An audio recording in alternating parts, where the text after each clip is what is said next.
Thanks for staying with us. We're still reviewing Davidson story. Let me take the story concerning the Igbo traditional leaders.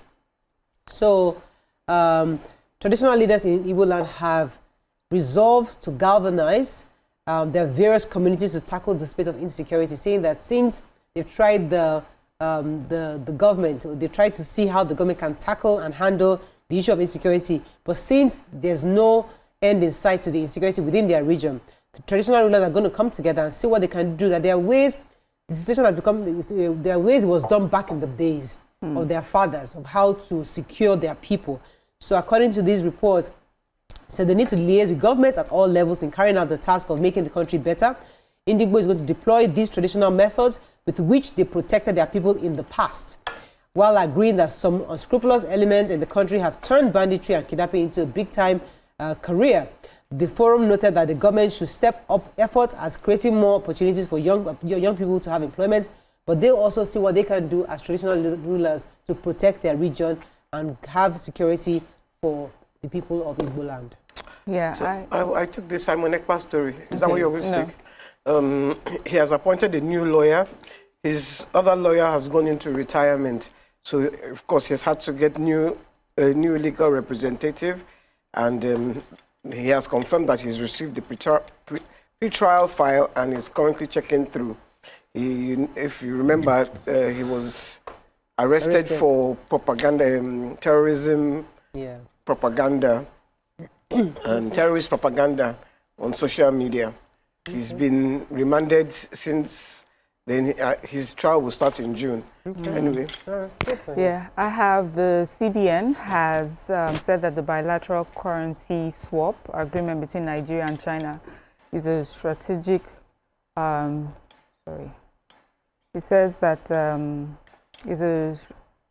so the CBN has raised concerns that the persistent imbalance in trade flows between Nigeria and China may hinder the full realization of the benefits expected from the bilateral currency swap agreement between the two nations. So they said that the imbalance in flows, so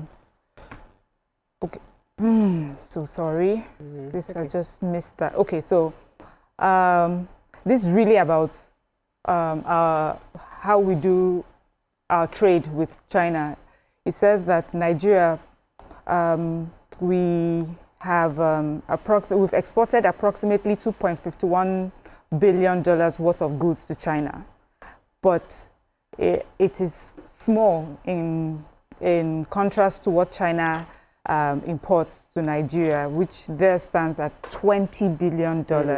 And so because of this imbalance in our trade, positions, we may not get the full benefits of this agreement, although, the CBN still says that there's a lot to be gained from this agreement. But to maximize the benefit of the swap agreements, Nigeria must boost its non-oil exports to China by adding value to the products through processing. Nigeria must be proactive and should use the arrangement to boost manufacturing and infrastructure. Instead of importing more consumer goods, we must not import what we cannot. We must not import what we can produce. He said that the benefits for this swap, that's in spite of the trade imbalance, is that the currency swap agreement streamlines this currency conversion process by enabling settlements of trade in Naira. The deal also reduces dependency on the dollar and has cut down dependency by 39%.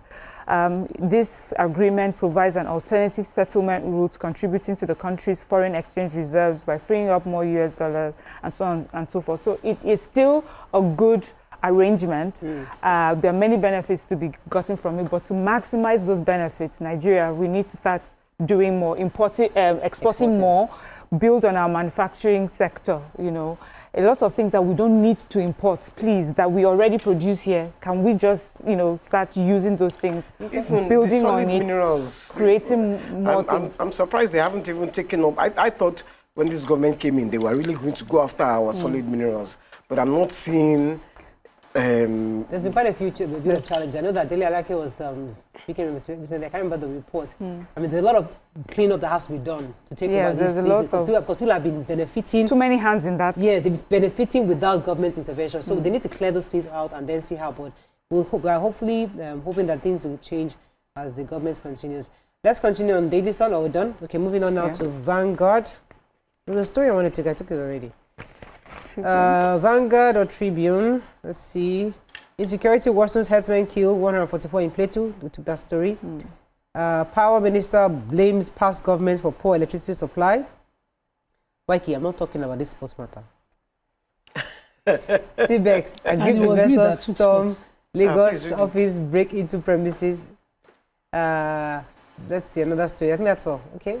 Okay, so Senator Smart Adeni has used the opportunity to call on the president to immortalize Christian Chukwu. I didn't read it. I just thought it was Wike. I just okay, go ahead. Go ahead. The chairman, our former goalkeeper, who passed at the age of 74 in Enugu, and he talked about how he won. He was captain of our Nigerian national team in 1974 to 1980, and he, was the one who got us lifted our first AFCON trophy after we beat Algeria 3-0 back then. He also talked about how he led the Enugu Rangers to victory a couple of times, and how he, also added he was also assistant coach in the 1994 Super Eagles squad that won the 1994 that led to the first ever 1994 World Cup, and a lot of other achievements that he has. I agree with him. I also think that the government in Enugu, as the governor of Enugu, would use this opportunity. The SA yesterday was saying that certain streets in Lagos will come with, notable names who were born in the area and all of that. Those are the kind of things Enugu should be doing. Christian Chukwu should be immortalized in Enugu so that young boys will see their role models right close to them. I don't even think it should be restricted to just Enugu. I think because I agree with him. On the hero. Yeah. Completely. I mean, I grew up knowing, and I didn't even like football. I grew up knowing Christian Chukwu. Christian Chukwu, Shegun Odegbami, all those guys. They were serious footballers. I need to take this story before we go, because this is a very interesting story. Which one? Please, in Tribune, Fubara has not reached out to me to forgiving Wike replies. Now that's what Vanguard said, but I now read the story, and this is what happened. So, according to Mr. Lere Olayinka, who is Wike's spokesperson, he was responding to Tompolo. Remember Tompolo was saying recently? Let me quote Tompolo. He was speaking in Rivers State. He said that, just like I will not accept rebellion from my son, I will also not cause more problems. Wike is angry, but he has to bring his temper down for the good of all. He will have a dialogue with all the lingering issues. And again, Fubara will return to his seat. That was Tompolo speaking. Lere now said, what are you talking about? He responded, said, Wike has not accused Fubara of any personal wrongdoing, but has merely called for the adherence to governance and the principles of governance. However, just in case there's an issue, even the person that you said that there's a problem has not come to ask for forgiveness. But I'm not saying there's an issue, but just in case there's an issue. It's the same thing with the headline now. No.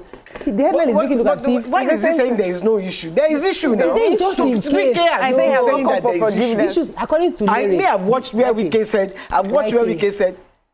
I regret putting this guy Let me quote them verbatim. He has said it. Let me quote them verbatim. He explained the process of reconciliation by stating that even if there was an offense, the offender is supposed to admit his offense and reach out to reconciliation and forgiveness. He further questioned the government's change in posture, right, towards Wike, noting that Fubara once worked closely with him. There is no offense. It is when somebody has offended you personally that you can now start saying there's an offense. But just in case there's an offense, the person that offended has not even tried to reach out. So there's something with two sides of his mouth. Can you see that? All right, I just had to take that story. Do you have time? We don't have time. Okay. That's all we can take. More interesting story. Very interesting. My director is shouting in my ears. In the UK, they have defined woman is different from transgender woman. Finish. All right, let's go on a short break. When we come back, we move on to our next segment of today. Stay with us. We'll be right back.